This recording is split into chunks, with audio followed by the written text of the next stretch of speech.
একসময় যা কিছু ছিল অভ্যাস, আজ সেই সমস্ত কিছু হয়ে গেছে স্মৃতি।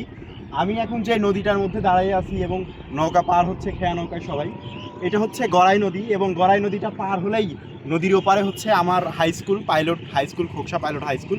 দিনে একটা সময় ছিল যখন দিনে 3 বার এই নদী পার হয়ে আমাকে স্কুলে যেতে হতো, প্রাইভেটে যেতে হতো, আবার প্রাইভেটে যেতে হতো। আজ অনেক দিন পরে এই নদীর মাঝখানে দাঁড়িয়ে আছি এবং কখনো ভাবি নাই যে আসলে এখানে দাঁড়ায় ভিডিও করব, কিন্তু মজার বিষয় হচ্ছে এখন অনেক দিন পর পর এই নদীতে আসি, মাঝে মাঝে দেখি।